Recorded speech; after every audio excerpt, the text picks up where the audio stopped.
Bonjour et bienvenue dans cette capsule où nous allons revoir les différentes formules concernant les formes usuelles. Alors, on commence avec l'une des formes les plus connues qui est le carré. Donc il faut savoir qu'un carré, ça a 4 côtés de même mesure et que pour calculer son périmètre ou son pourtour, on vient faire 4 fois la longueur d'un côté. Pour l'aire, c'est-à-dire la surface, eh bien, il s'agit de faire côté fois côté. Quand je dis côté, c'est bien sûr la longueur. Longueur d'un côté fois longueur d'un côté. Dès qu'on parle de géométrie en 3 dimensions, eh bien, le carré se transforme en cube. Et pour calculer le volume du cube, eh bien, il suffit de faire côté fois côté fois côté. Ou alors, communément appelé côté exposant 3, c'est-à-dire côté au cube. C'est de là que vient la formule. Après le carré, nous passons au rectangle. Le rectangle, c'est un parallélogramme qui a deux côtés de même mesure 2 à 2. C'est-à-dire que ses côtés opposés sont de même longueur. Pour calculer le périmètre, eh bien, on va faire 2 fois la largeur, le plus petit côté, plus 2 fois la longueur, le plus long côté. Pour calculer l'aire d'un rectangle, il suffit de faire longueur fois largeur. Comme le cube précédemment, le rectangle en 3 dimensions devient un parallélépipède rectangle, que l'on appelle aussi un pavé droit. Et son volume se calcule avec la formule longueur fois largeur fois hauteur. Autrement dit, on vient prendre le volume d'une base fois la hauteur. Passons maintenant à l'une des figures les plus parfaites en mathématiques, le cercle. Pour calculer le cercle, on n'obtiendra jamais une valeur précise entière. On aura toujours une valeur approchée.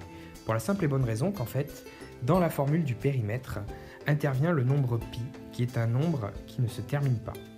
Donc pour calculer le périmètre d'un cercle, le pourtour, il y a une formule qui est 2 fois pi fois le rayon. Autrement dit 2πr. Une fois le cercle plein, on parle de disque. Attention au vocabulaire. Donc le disque, pour calculer son aire, donc sa surface, eh bien on va faire pi fois rayon fois rayon. Autrement dit, pi r au carré, rayon au carré. Enfin, en 3 dimensions, nous avons la sphère ou la boule. Donc je vous laisserai chercher la différence entre sphère et boule. C'est une histoire de remplissage. Et bien pour calculer le volume de la sphère et ou de la boule, eh bien il faut appliquer 4 tiers fois pi fois le rayon au cube.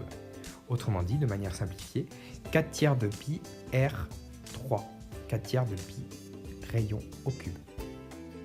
Nous terminons avec le triangle. Alors il faut savoir qu'il existe plusieurs natures de triangles. Donc des triangles équilatéraux, donc dont les 3 côtés sont de même longueur, isocèles, dont 2 côtés sont de même longueur, rectangle, c'est-à-dire qui forment un angle droit à 90 degrés, et quelconque, sans propriété particulière. Donc pour calculer le périmètre du triangle, il suffit de faire la somme des 3 côtés. Pour la base, c'est un tout petit peu plus compliqué, pour l'aire, pardon, il faut prendre la base multipliée par la hauteur divisée par 2.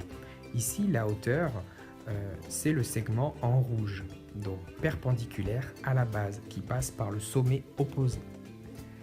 Enfin, en 3 dimensions, nous avons la pyramide.